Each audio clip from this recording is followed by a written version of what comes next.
कब्र में अकेला जा रहा है। कब्र में न माल आपके काम आया, न बच्चे आपके काम आए, न बीवी आपके काम आई, कोई काम ना आया। फिर मेरे प्यारे साथियों, जब उस कब्र में मुनकर नकीर आएंगे और आपसे 3 सवाल करेंगे, मन रब्बू का, मन नबियों का, मा दीनों का, तेरे रब कौन है, तेरे नबी कौन है, तेरा दीन क्या है।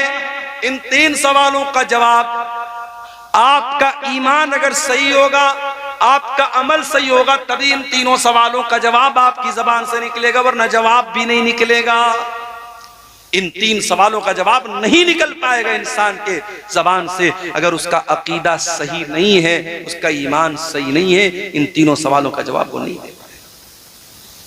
उसके बाद अल्लाह के नबी फरमाते, कब्र दबोचेगी, कब्र तंग हो जाएगी। हाय हाय, अब्दुल गफ्फार साहब आप बहुत तकरीरें किया करते थे, बहुत आपने कुरान की आयतें पढ़ पढ़ के सुनाई है, आपकी कब्र में आपका क्या अंजाम होगा। अरे मेरी क्या हैसियत है, यहां नबी के सहाबी का मैं आपको वाकया सुना रहा हूं, नाम नोट कर लो। मेरे नौजवानों, अगर फेसबुक पर कभी फालतू चीजें देखने से टाइम मिल जाए तो कभी यूट्यूब पर जा करके इस सहाबी के बारे में भी सर्च कर लेना। ये सहाबी कौन थे? साद बिन मुआज रजी अल्लाह ताला। इतने बड़े सहाबी थे, इतने अजीम सहाबी थे। जब उनका इंतकाल हुआ, उनके जनाजे को जब उठाया जाने लगा, उनका बदन बहुत हैवी था, उनकी बॉडी बहुत हैवी थी। जब जनाजे को उठाया जाने लगा, जनाजा बड़ा हल्का था। साहबा ने कहा, अल्लाह के नबी, इनका जनाजा तो भारी होना चाहिए, इनका जनाजा इतना हल्का क्यों है? आपने फरमाया, इन्न लहू हमलतन गैरुकुम, ऐ मेरे सहाबा, साद इब्ने मुआज के जनाजे को तुमने अकेले नहीं उठाया है, फरिश्तों ने भी उठाया है। इनके जनाजे में 70,000 फरिश्ते आए थे। 70,000। मैं सही हदीस सुना रहा हूं, अल्हम्दुलिल्लाह। ऐसा नहीं कि मैं सीमांचल में बैठा हूं तो कुछ भी बयान करके चला, सही हदीस आपके सामने पढ़ के सुना। साद इब्ने मुआज की के जनाजे में 70,000 फरिश्ते आए थे। इनका इंतकाल हुआ तो अल्लाह के नबी ने फरमाया, हाज़ल्लज़ी तहर्रक लहुल अर्श, इनके इंतकाल पर अल्लाह ताला का अर्श हिल गया। फुतिहत लहू अब्वाबुस समा, इनके मरने पर आसमान के सारे दरवाजे खोल दिए गए। आसमान वाले खुश हो गए, बहुत नेक इंसान की रूह आ रही है, बहुत नेक इंसान मरने के बाद आ रहा है। और 70,000 लोग इनके जनाजे में शामिल, 70,000 फरिश्ते इनके जनाजे में शामिल हुए थे। इतने बड़े सहाबी हैं हजरत साद बिन मुआज रजी अल्लाह ताला। अब जरा गौर से सुनना जो बात मैं बताने जा रहा हूं। साद इब्ने मुआज का इंतकाल हो गया, जनाजे को कब्र में उतारा जा रहा है। अल्लाह के प्यारे नबी वहीं कब्र पर खड़े। अचानक जब इनको कब्र में उतारा गया, अल्लाह के नबी का चेहरा बदल गया। आपके चेहरे पर खौफ के असरात आ गए, डर और भय आपके चेहरे पर नजर आने लगा। आपने 3 मरतबा का सुभान अल्लाह, सुभान अल्लाह, सुभान अल्लाह। फिर 3 मरतबा आपने कहा अल्लाहु अकबर, अल्लाहु अकबर, अल्लाहु अकबर। आपको सुन करके सहाबा ने भी बुलंद आवाज से अल्लाहु अकबर कहा, बुलंद आवाज से सुभान अल्लाह कहा। पूरा कब्रिस्तान गूंज उठा नबी और सहाबा की तकबीर के कलमात से। सहाबा ने पूछा, अल्लाह क्या बात? अचानक आपका चेहरा बदल गया और आप तस्बीह के कलमात और तकबीर के कलमात पुकारने लगे, क्या बात? आपने फरमाया, तज़ायक़ाला साहिबुकुम हाज़ल क़ब्र, ऐ मेरे सहाबा, तुम्हारे इस साथी की कब्र इनके ऊपर तंग हो गई। कब्र ने इनको दबोच लिया, कब्र ने इनको पकड़ लिया और मैंने अल्लाह से दुआ की, तब कब्र ने इनको छोड़ा। इन्ना लिल कब्रि ज़क़्ततन, ऐ मेरे सहाबा, कब्र सबको दबोचती है, कब्र सबको पकड़ती है। लौ नजा मिन्हु अहदुन लनजा साद इब्न मुआज़, अगर कब्र के दबोचने से कोई बचता तो साद इब्न मुआज़ बच जाते, मगर वो भी नहीं बचे। इसका मतलब कब्र सबको दबोचेगी, कब्र सबको पकड़ेगी। कब्र का अजाब सबको नहीं होगा, मगर कब्र दबोचने का जो काम करेगी वो सबके साथ। मुझे भी दबोचेगी, आपको भी दबोचेगी। मालो दौलत की दौड़ में अंधाधुंध भागने वालों, दुनिया में जरा सी मुसीबत आ जाए तो उससे बचने के लाखों इंतजाम करते हो। कभी कब्र से, कब्र के अजाब से मेरे प्यारे साथी अपने आप को बचाने का भी इंतजाम करो। आज हालात ये हो चुके हैं, मालो दौलत की मोहब्बत इस कदर हमारे दिल में पैदा हो चुकी है कि हम हलाल और हराम भूल चुके हैं और हमें नबी की वो हदीस याद आती है।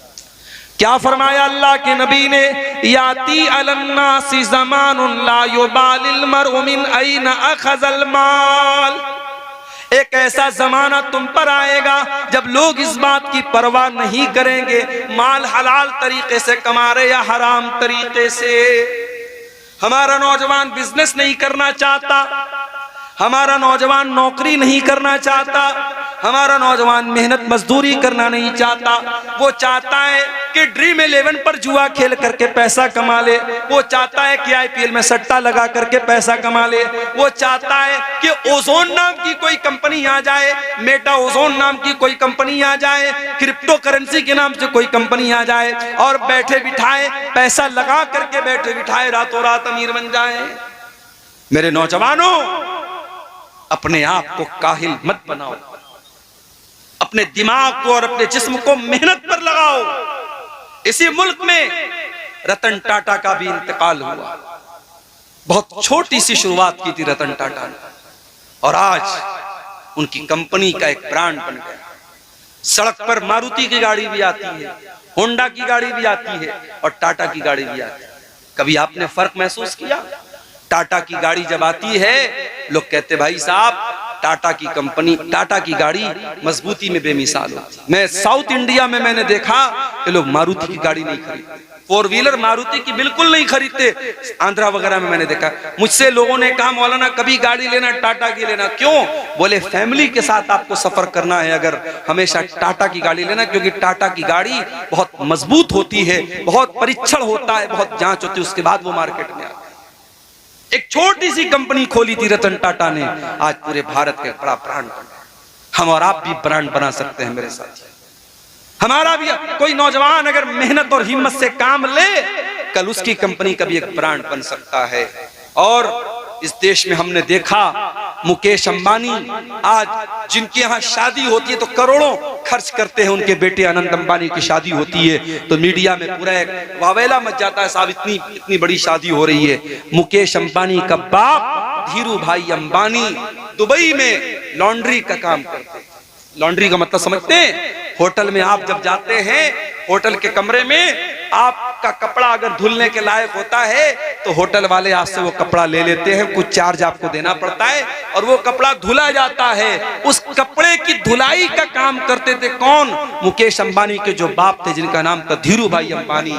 और उनके बाप ने फिर रिलायंस की कंपनी खोली थी और उनके बाप ने ये सपना देखा था, अपने बच्चों से कहा था मैं चाहता हूं कि भारत में मोबाइल इतना सस्ता हो जाए कि पोस्ट कार्ड से भी सस्ता। उस जमाने में जब उन्होंने धीरू भाई अंबानी ने ये बात कही थी, मोबाइल बहुत कम था इंडिया में और मोबाइल पर जब कोई कॉल करता था तो कॉल करने का भी पैसा बहुत ज्यादा लगता था और कॉल रिसीव करने का भी बहुत ज्यादा पैसा लगता था। और उस जमाने में पोस्ट कार्ड आता था 4 आने का, 25 पैसे का। तो किसी ने सोचा नहीं था कि धीरू भाई अंबानी का ये सपना भी पूरा होगा, लेकिन आज हो गया।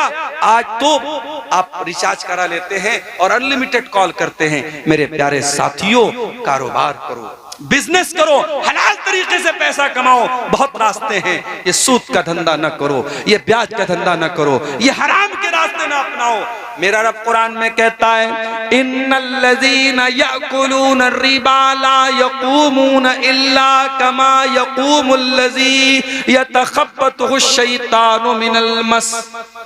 जो लोग सूद और ब्याज खाते हैं वो कयामत के दिन इस तरीके से उठेंगे जैसे शैतान किसी को छू करके पागल कर दे। शैतान किसी को छू करके पागल कर दे, उस तरीके का हाल किसका हो जाएगा? ब्याज खोर का हो जाएगा। अब सुन लो, मौलाना इसहाक साहब ने कहा था मौलाना आप सूद पर थोड़ा खुल करके बोलिएगा। अब कितना खुल करके बोला जाए? सूद पर कितना खुल करके बोला जाए? ये सूद क्या है जरा इसको समझ लीजिए। मान लीजिए मैंने आपको 100 रुपया दिया, बहुत सिंपल तरीके से समझा रहा हूं ब्याज का मतलब आप। मैंने आपको 100 रुपया दिया और 100 रुपया मैंने आपको उधार दिया, कर्ज के तौर पे दिया, और मैंने ये कंडीशन लगा दी कि आप मुझे वापस 110 रुपया देंगे। किसी को उधार देने के बाद उस उधार पर प्रॉफिट अगर कोई लेता है तो वही सूद और ब्याज।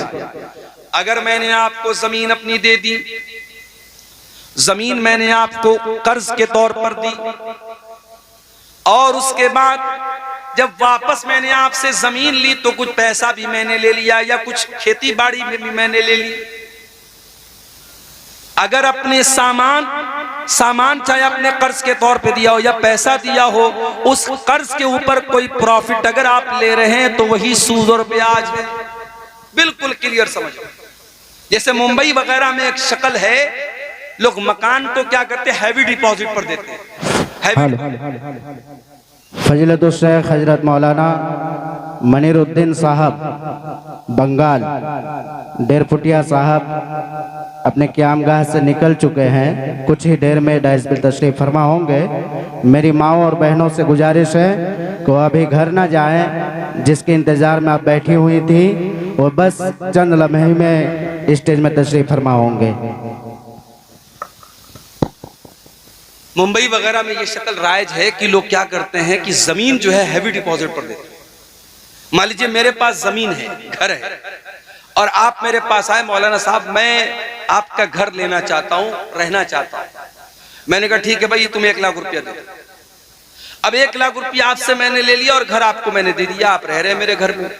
जितने दिन तक आपकी मर्जी, आप मेरे घर में रह रहे हैं, और जब आप वापस जाने लगेंगे तो मैं वो हैवी डिपॉजिट जो आपने मुझे दिया था 1 लाख रुपया, मैं आपको रिटर्न कर दूंगा। ये बिल्कुल हराम है, ये सूद की एक शक्ल है।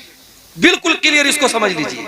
चाहे खेती बाड़ी में आप ये काम करें, सामान में आप ये काम करें, जमीन में ये काम करें, अगर ये शक्ल है जिसमें कर्ज के ऊपर आप मुनाफा कमा रहे हैं तो ये ब्याज है। और ये कितना बड़ा गुनाह है। अल्लाह कुरान में कहता है फ़इल्लम तफ़अलू फ़अज़नू बिहर्बिम मिनल्लाहि व रसूलिही, अगर तुमने सूद ब्याज का लेन देन बंद नहीं किया तो अल्लाह और उसके रसूल से जंग करने के लिए तैयार हो जाओ। सूद और ब्याज का लेन देन अगर कोई बंद नहीं करता है तो समझ लो अल्लाह और उसके रसूल से जंग करता है। और हाकिम की सही रिवायत में अल्लाह के नबी ने फरमाया इन्ना लिर्रिबा सबउन व सित्तून बाबन, सूद के 70 से ज्यादा दरवाजे हैं। आई सरुहा अय्यन की हर रजुल उम्महू, जिसमें सबसे हल्का दर्जा यह है कि इंसान अपनी सगी माँ से शादी कर ले, अपनी सगी माँ से निकाह कर ले, अपनी सगी माँ से ज़िना कर ले। अपनी सगी माँ से ज़िना करना ये सबसे हल्का दर्जा है सूद और ब्याज का। मेरे प्यारे साथियों, आज धड़ल्ले से मुसलमान सूद खा रहा है। इस सूद की लानत से मेरे प्यारे साथियों अपने घर को बचा लो।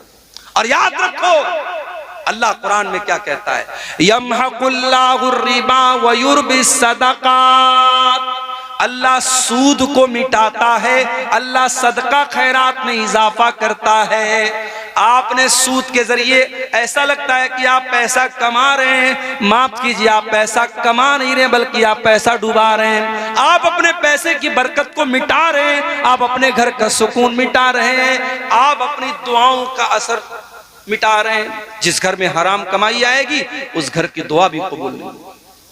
हजरत साद नबी वक्कास रज़ी अल्लाह तआला अन्हु मुस्तजाबुद दावात थे, जब भी दुआ करते थे उनकी दुआ कबूल होती थी। किसी ने पूछा ऐ साद नबी वक्कास क्या राज है आपके इस दुआ के कबूल होने का? उन्होंने कहा मा रफ़अतु लुक़मतन, मैंने जब भी खाने के लिए कोई लुक़मा उठाया है मुझे मालूम होता है वो लुक़मा कहाँ से आया है, हलाल तरीके से आया है या हराम तरीके से आया है।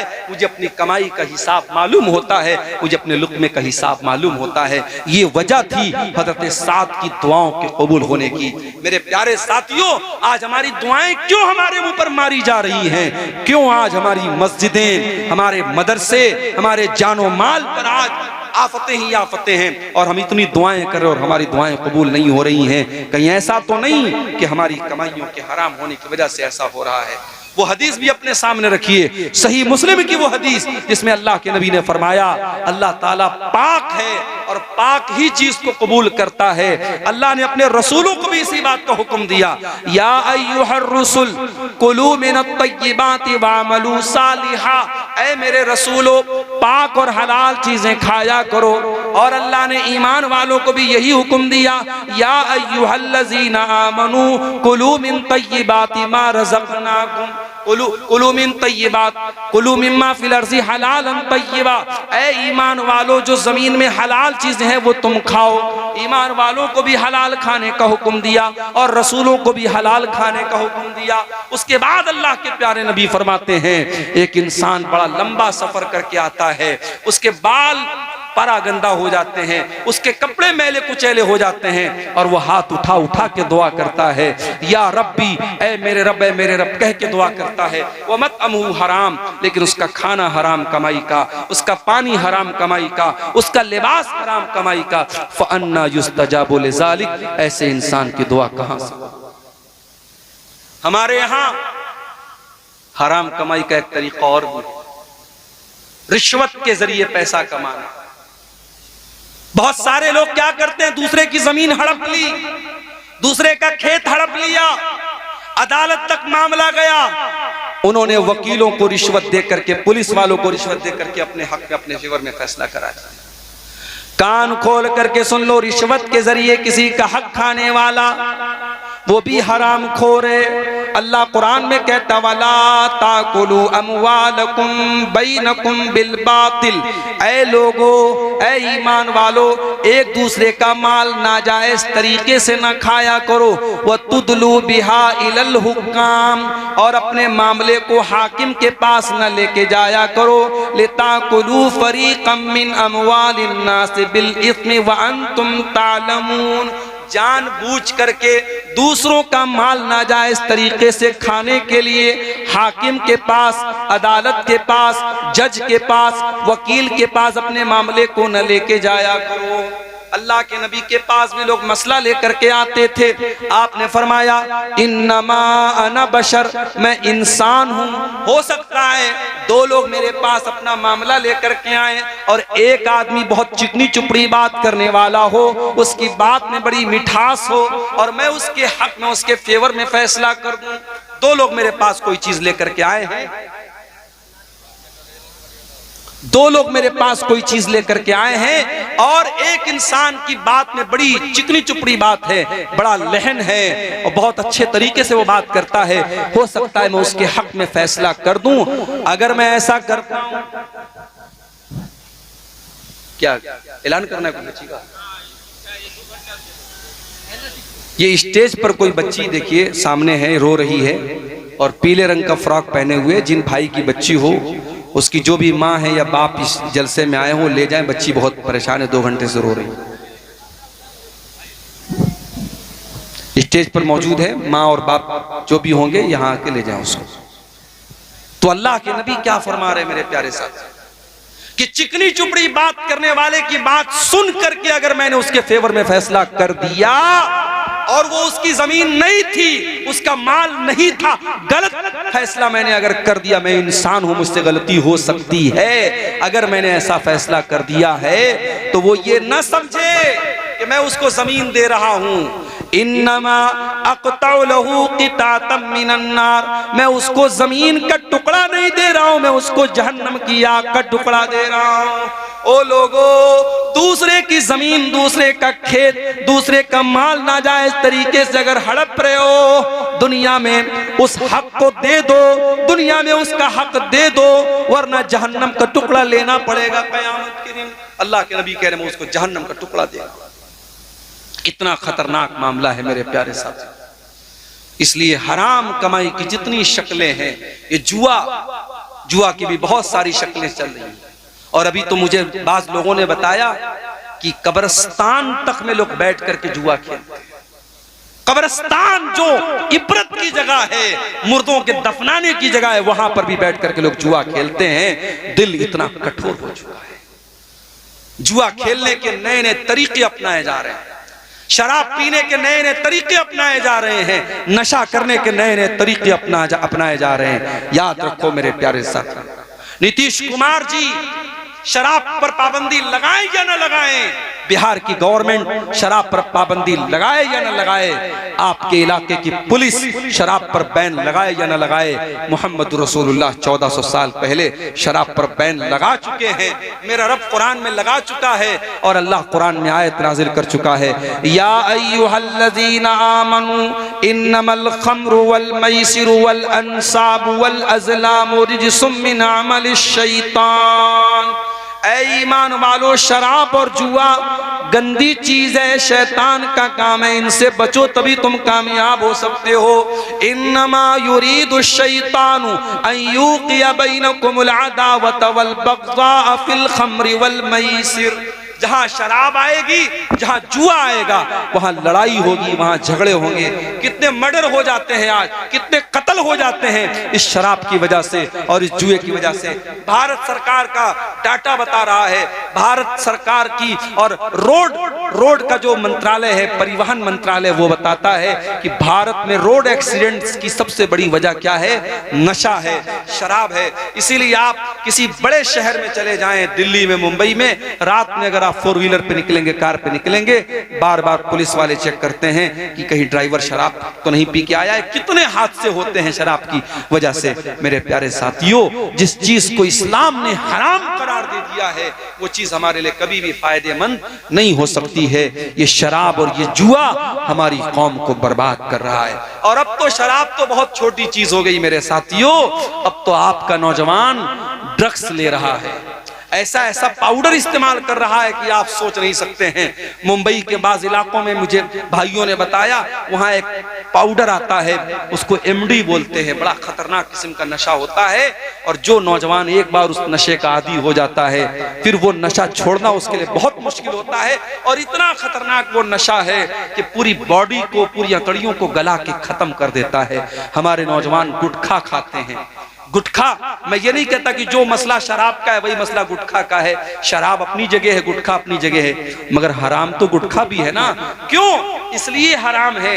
उस गुटखा के अंदर अगर नशा न भी हो, इसलिए ये हराम है क्योंकि ये आपके शरीर को खोखला कर रहा है। जब उस गुटखे के पैकेट पर ये लिखा है कि टोबैको कॉजेस कैंसर, तंबाकू से कैंसर हो सकता है, जब गुटखा के ऊपर खुद सरकार ने लिखवाया है और गुटखा कंपनी ने लिखवाया है, और आप उस गुटखे को खा करके अपने आप को कैंसर के हवाले कर रहे हैं। माफ कीजिए, ये शरीर, ये जिस्म, ये अल्लाह ताला ने अमानत के तौर पे दिया है। इस शरीर को बर्बाद करने का हमें और आपको कोई अधिकार नहीं है। इसलिए मेरे साथियों, मेरे नौजवान साथियों, गुटखे से भी अपने आप को दूर रखो, शराब वगैरह से भी दूर रखो, हर उस चीज से दूर रखो जो आपकी बॉडी और आपके शरीर को नुकसान पहुंचाए। और आगे बढ़िए, एक और चीज जो हमारे समाज को बर्बाद कर रही है बड़ी तेजी के साथ, मर्द और औरत के नाजायज ताल्लुकात, जिनाकारी और बदकारी समाज को बर्बाद कर रही है, रिश्तों की मर्यादा को बर्बाद कर रही है। हालात ये हो चुके हैं कि महरम रिश्ते, जिन रिश्तों से पर्दा नहीं करना है औरत को, यानी ससुर का रिश्ता, यानी भाई का रिश्ता, यानी बाप और बेटी का रिश्ता, भी आज बहुत सारे ऐसे हादसे हो रहे हैं कि इन रिश्तों में भी आज रिश्ते तार तार हो रहे हैं। इस कदर लोगों के दिमागों में गंदगियां भर दी गई हैं कि आज महरम रिश्तों के साथ भी ज्यादती हो रही है, 5-5 साल की बच्चियों के साथ ज्यादती हो रही है। ओ लोगों, याद रखो, सरकार कानून तो बना लेगी, मगर कानून को जमीन पर लागू कौन करेगा? दिल्ली में चलती बस में जब एक लड़की के साथ रेप हुआ, पूरे भारत में बड़ा बवाल हुआ, मीडिया में बड़ा बवाल हुआ। निर्भया कांड आपको याद होगा। निर्भया कांड के बाद बहुत कानून सख्त किया गया, लेकिन आज भी जिना के वाकयात भारत की धरती पर हो रहे हैं। कलकत्ता की सरजमीन पर एक लेडी डॉक्टर के साथ बड़ी बेरहमी से न सिर्फ रेप किया गया, उसके जिस्म पर कितने हमले किए गए, उसके जिस्म पर कितने चाकू से हमले किए गए, और रेपी जब पकड़ा गया उसके चेहरे पर जर्रा बराबर भी अफसोस और नदामत नहीं था। ओ लोगों, याद रखो, तुम कानून तो बना लोगे, तुम पुलिस का सिस्टम तो मजबूत कर लोगे, मगर दिल में अल्लाह का डर जब तक पैदा नहीं होगा, ये क्राइम नहीं रुकेगा, ये अपराध नहीं रुकेगा। जब तक ये एहसास पैदा नहीं होगा मालिक यौमिद्दीन, हमें उस अल्लाह को जवाब देना है जो हिसाब के दिन का मालिक है, जो बदले के दिन का मालिक है, और कयामत के दिन अपने हर करतूत का बदला हम सबको देना पड़ेगा। जब तक हमारे दिल में ये एहसास पैदा नहीं होगा तब तक ये अपराध रुकने वाले नहीं है, क्राइम रुकने वाले नहीं है। नबी की अदालत में एक आदमी आता है, नाम है माइस बिन मालिक असलमी, और वो आकर के कहता है अल्लाह के नबी मैंने जिना किया है, मैं शादीशुदा इंसान हूँ, मैंने जिना किया है, अय अल्लाह के नबी मुझे पता है जिनाकार की सजा सजाए मौत है, अय अल्लाह के नबी मुझे पत्थरों से मार मार के खत्म कर दीजिए, मुझे सजा दे दीजिए, मुझे पाक कर दीजिए। नबी ने टाल दिया। नबी ने कहा जाओ, पता नहीं तुम क्या बात कर रहे हो। नबी ने टालने की कोशिश की, वो फिर बार बार आकर के कहने लगे अय अल्लाह के नबी मुझे टालने की कोशिश न कीजिए, मुझे सजा दीजिए। आपने सहाबा से कहा जरा इनके मुंह के पास जाके जरा सूंघ के देखो, कहीं शराब तो पी के नहीं आए हैं, कहीं नशे की हालत में तो नहीं है। सहाबा ने सूंघ के देखा, कहा अल्लाह के नबी नशे की हालत में नहीं है। आपने अड़ोस पड़ोस से पता लगवाया, दिमाग तो खराब नहीं हो गया है, दिमाग तो सही तरीके से काम कर रहा है। सहाबा ने रिपोर्ट दी, हाँ अल्लाह के नबी दिमाग बिल्कुल सही काम कर रहा है। जब हर तरीके से इत्मीनान हो गया, अल्लाह के नबी ने देखा अभी ये खुद आकर के इकरार कर रहे हैं मैंने जिना किया है, और जो है कोई दिमाग भी नहीं खराब है, कोई नशा भी नहीं किया है। आपने जमीन में गड्ढा खोदने का हुक्म दिया, आधा धड़ उनका जमीन में डाला गया और पत्थरों से मार मार के उनको खत्म किया गया। जब पत्थरों से मारा जाने लगा, सहाबी को जब मारा जाने लगा, सजाए मौत जब दी जाने लगी, तो गालिबन हजरत उमर फारूक रजी अल्लाह ताला अन्हु उन्होंने एतराज किया था। जब उनके इंतकाल के बाद अल्लाह के नबी ने उनकी जनाजे की नमाज पढ़ाने का इरादा किया आपने, तो हजरत उमर ने कहा कि एक जानी इंसान की आप जनाजे की नमाज पढ़ाएंगे? तो अल्लाह के नबी ने फरमाया कि ए उमर इब्ने खत्ताब, इन्होंने इतनी सच्ची तौबा की है, अगर मदीना के 70 गुनहगारों में इस तौबा को तकसीम कर दिया जाए तो 70 गुनहगारों के लिए तौबा काफी हो जाएगी। मेरे भाइयों, ये तौबा का एहसास तब दिल में पैदा होता है जब इंसान के दिल में अल्लाह का डर पैदा होता है। ये जिना नहीं रुकने वाला है, ये अपराध नहीं रुकने वाले हैं। इसीलिए मैं कहता हूं तकरीरों के जरिए काम नहीं बनेगा।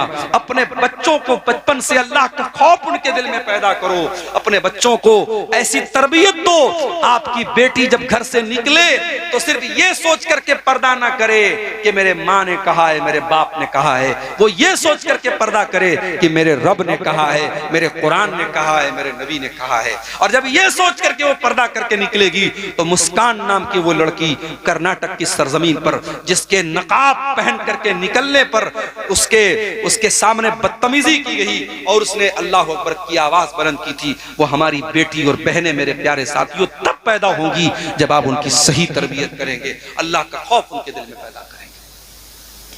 एक औरत आती अल्लाह के नबी के पास, उस औरत ने भी आकर के कहा अल्लाह के नबी इन्नी असब्तु ज़िना, मैंने ज़िना किया है, मुझे पाक कर दीजिए। बाज़ उलमा ने लिखा है कि उस औरत के साथ ज़िना किया था माइस बिन मालिक असलमी ने। ये गामिदिया औरत थी, ये भी आकर के कहती है अल्लाह के नबी मैंने ज़िना किया है। अल्लाह के नबी ने फरमाया कि जाओ अल्लाह तुमको माफ करे। उसने कहा मुझे टालने की कोशिश न कीजिए, मैं प्रेग्नेंट हूँ, मेरे पेट में बच्चा है, आपको मुझे सजा देनी पड़ेगी। आपने कहा गलती तेरी है, तेरे बच्चे की कोई गलती नहीं है, जा जब बच्चा जन्म ले ले, जब बच्चा पैदा हो जाए तब तो मेरे पास आना। 9 महीने गुजर गए, बच्चा जन्म लेता है, बच्चे को गोद में लेकर के आती है, अरे अल्लाह के नबी अब तो मुझे पाक कर दीजिए। आपने कहा जा अभी बच्चा तेरा दूध पिएगा, अभी बच्चा बहुत छोटा है, जब बच्चा रोटी खाने लगे दूध छोड़ दे तब तो मेरे पास आना। अल्लाह के नबी 2 साल की और मोहलत दे देते हैं उस औरत को।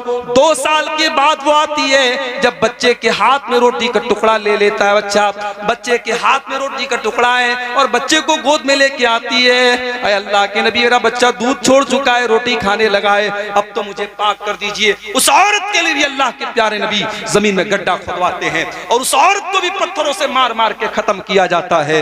और जब उस औरत को पत्थर मारे जाने लगे, उस औरत के खून के कुछ छींटे हजरत खालिद बिन वलीद के कपड़े पर पड़ गए और खालिद बिन वलीद की ज़बान से कुछ नाज़ेबा कलिमात निकल गए कि ऐसी नापाक औरत का खून मेरे कपड़े पर पड़ गया। कुछ इस तरीके के जुमले उनके मुंह से निकल गए।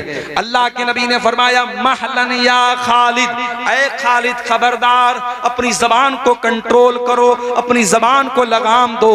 लक़द ताबत तौबतन लौ ताबहा साहिब मुहसिन लगुफिर लहू। ऐ खालिद, इस औरत ने इतनी सच्ची तौबा की है, अगर कोई डाकू और कोई चोर भी ऐसी तौबा करता, अल्लाह उसकी तौबा कबूल कर लेता। मेरे प्यारे साथियों, हम आज अगर इन गुनाहों से बचना चाहते हैं तो हमें और आपको अपने दिल में अल्लाह का खौफ पैदा करना पड़ेगा। और मेरे अजीजों, आखिर में यही गुजारिश करना चाहता हूँ कि अपनी नौजवान नस्ल को ये मदरसा मिफ्ताहुल उलूम जैसे मदरसे या आपके बच्चों को और आपकी बच्चियों को जो दीनी तालीम दे रहे हैं, इनको कुरान और हदीस सिखा रहे हैं, ये हमारी बुनियादें हैं मेरे भाइयों। इन बुनियादों को सींचना, इनको कायम रखना हमारी और आपकी जिम्मेदारी है। इनको जरूर कायम रखिए और अपने बच्चों को अल्लाह का खौफ उनके दिल में पैदा कीजिए। हम अल्लाह से दुआ करते हैं, रब्बुल आलमीन हमें हर किस्म की बुराई से, हर किस्म की हराम कमाई से, हर किस्म की बुरी आदत और लत से अल्लाह ताला हम सब की हिफाजत फरमाए। अल्लाह ताला जब तक दुनिया में जिंदा रखे, इस्लाम पर जिंदा रखे और हम सब का खात्मा ईमान पर हो। आमीन। व आखिर दावाना अनिल हम्दुलिल्लाहि रब्बिल आलमीन।